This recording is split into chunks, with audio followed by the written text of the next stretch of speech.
यंदाची लोकसभा निवडणूक ही शेतकऱ्यांनी मतदानातून त्यांचा रोष व्यक्त करणारी ठरली।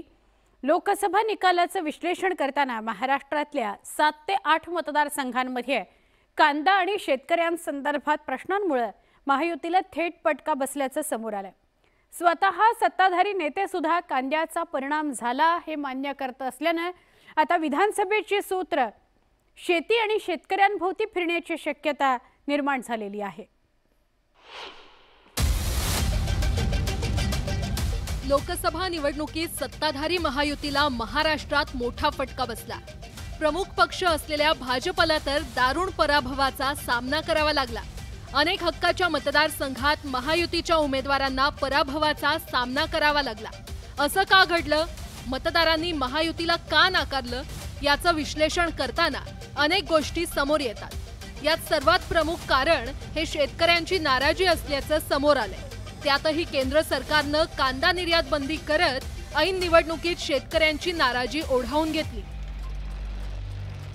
कांदा हा विषय तसा प्रत्येक निवडणुकीमध्ये काही ना काही परिणाम करून गेला। यावेळेला मात्र निर्यात बंदी उठवली होती। निर्यात बंदी उठवल्यामुळे शेतकऱ्यांचा फायदा सुरू झाला होता, पण तो त्या शेतकऱ्यांपर्यंत काय मधली जी चेन असते ना ती बऱ्याच वेळेला ठरवते की काय करायचं। पण निर्यात बंदी उठली, कांदा निर्यात करता येत होतं, करायचंच नाही। केंद्र शासनानं कांदा निर्यात बंदी केल्यानंतर कांद्याच्या भावात मोठी घसरण झालेली। त्यामुळे शेतकरी वर्ग प्रचंड नाराज होता। त्यांच्या नाराजीचा फटका महायुतीला बसला।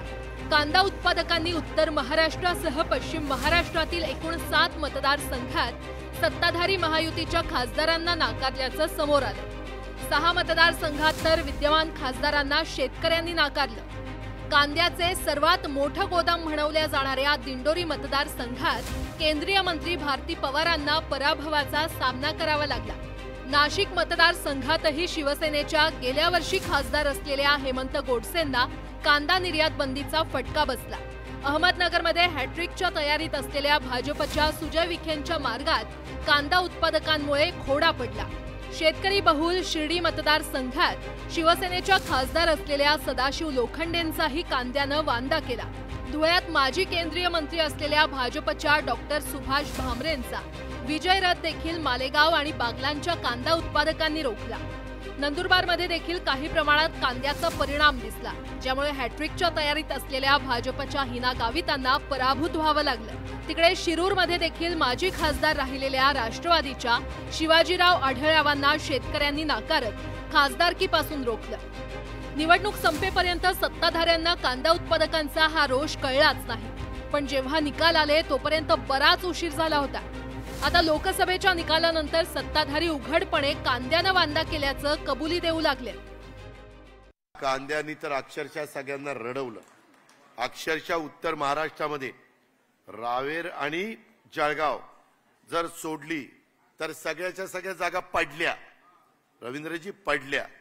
त्याला एकमेव कारण म्हणजे इतर पण कारणं आहेत मी घेतली, पण त्याच्यात कांदा हे महत्त्वाचं कारण होतं। आम्ही पण त्यांच्याशी त्या ठिकाणी बोलतोय। अभी चुनाव में थोड़ा हमको तकलीफ हो गई। ये प्याज की वजह से नासिक की तरफ में प्याज ने रुला दिया और मराठवाड़ा और विदर्भ में सोयाबीन और कपास, इसके वजह से तकलीफ हो गई। दूध के लिए थोड़ा हमारी सरकार ने किया हुआ है। सोयाबीन और कपास के लिए भी हमने 4,500 करोड़ रुपए का प्रावधान किया है, लेकिन आचार संहिता लग गई तो उसको हम लोग अभी अमल में लाएंगे। लेकिन अभी उस दिन हम प्रधानमंत्री जी से भी बात कर रहे थे कि कैसे ये हमें करना है, प्याज के बारे में निर्णय लेना है। कांदा उत्पादकांना उघडपणे सरकार विरोधात जायला अनेक घटना कारणीभूत आहेत, ज्यात केंद्र सरकारनं लादलेली निर्यात बंदीनं शेतकऱ्यांमध्ये प्रचंड रोष निर्माण केला। कांदा उत्पादक शेतकऱ्यांमध्ये सरकारच्या धरसोड धोरण वृत्तीमुळे अविश्वास निर्माण झाला। नोव्हेंबर 2023ला झालेल्या अवकाळी पावसात शेतकऱ्यांचं अतोनात नुकसान झालं होतं। या अवकाळी पावसामुळे नुकसान भरपाईमध्ये देखील शेतकऱ्यांच्या हाती तुटपुंजी भरपाई मिळाली। त्याच वेळी सरकारनं कांदा निर्यात बंदी केल्यानं शेतकऱ्यांना मातीमोल भावात कांदा विकावा लागला। या विरोधात शेतकऱ्यांनी निफाड, लासलगाव आणि चांदवडमध्ये उग्र आंदोलनं केली। पण यानंतरही सरकार शेतकऱ्यांच्या आंदोलनांकडे दुर्लक्ष करत राहिलं. वेळेत निर्णय घेण्यात केंद्र सरकार अपयशी ठरलं आणि हीच त्यांची मोठी चूक ठरली. लोकसभा निवडणूक तोंडावर असताना 1650 मेट्रिक टन पांढरा कांदा निर्यात करण्यास सरकारनं परवानगी दिली. मात्र या निर्णयाचा फायदा महाराष्ट्राऐवजी गुजरातला झाल्यानं रोष निर्माण झाला. नाफेडनं जेव्हा कांद्याची खरेदी केली तोपर्यंत शेतकऱ्यांचा कांदा स्वस्तात विकला गेला होता. विशेष म्हणजे डिसेंबर 2023 ते मार्च 2024 दरम्यान केंद्रीय कृषी समितीनं कांद्याची पाहणी देखील केलेली. या पाहणीनंतर जो अहवाल केंद्राला सादर झाला त्यात या सर्व गोष्टींचा उल्लेखही होता. पण तरीही सत्ताधाऱ्यांनी एकीकडे ऐन निवडणुकीत सरकारकडून त्यांच्या कामाचा गाजावाजा केला जात असतानाच सोशल मीडियावर शेतकरी पुत्रांकडून कांदा प्रश्नी अत्यंत आक्रमक भावना उमटत होत्या. नाशिकच्या दिंडोरी मतदारसंघात झालेल्या मोदींच्या सभेतही कांदा उत्पादकांच्या नाराजीचे पडसाद उमटल्याचं पाहायला मिळालं आणि निकालात देखील त्याचं प्रतिबिंब स्पष्टपणे उमटलं. ज्या पद्धतीने केंद्र सरकारने कांद्यावर निर्यात बंदी कायमस्वरूपी ठेवली, कधी 40% डॉलरचं निर्यात मूल्य, कधी शुल्क ज्या प्रमाणात त्यांनी लावून आणि कांदा निर्यात बंदी चालू ठेवायची, फक्त त्याच्यावर निर्बंध लावायची, मूल्य आणि शुल्क लावून ती होणार कशी नाही याकडे लक्ष दिलं आणि त्याचा फटका मोठ्या प्रमाणात त्यांना केंद्र सरकारला आणि राज्य सरकारला भोगावा लागला. यापुढे शेतकरी हिताचे निर्णय जर घेतले नाही तर सरकारसुद्धा शेतकरी पाडू शकतो, एवढी शेतकऱ्यामध्ये ताकद आहे. आज नगर असेल, नाशिक असेल, धुळे असेल, दिंडोरी असेल, हा सगळा कांदा उत्पादक भाग आहे आणि कांद्याच्या बाबतीत तुम्ही झोडधरचा निर्णय घेतात, शेतकऱ्याला वाऱ्यावर सोडून देतात. शेतकऱ्यांनी दाखवलं का कांद्यामुळे नाराजी होती, ती 100% कांद्यामुळेच नाराजी होती आणि कांद्याला तुम्ही निर्यात खुल्ली ठेवा, कायमस्वरूपी खुल्ली ठेवा. तुम्हाला कांद्यामुळे तुमचा पण फायदा होणार आहे आणि या पुढच्या इलेक्शनला जर तुम्ही आता पण इथून जर लक्षात ठेवलं का कांद्यापासून आपलं नुकसान होतंय तर तुम्ही कांद्यावर लक्ष ठेवा, तुम्ही नेहमी तुमचा फायदाच होईल.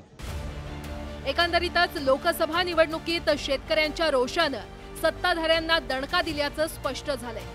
पण अजूनही कांदा उत्पादक तसंच शेतीमालाच्या दरांचा प्रश्न मार्गी लागलेला नाहीये. त्यामुळे विधानसभा निवडणुकीच्या आधी सत्ताधारी शेतकऱ्यांना दिलासा देण्यात यशस्वी होतात का यावर विधानसभेचं गणित ठरणार आहे. Bureau report, news 18 Lokmat.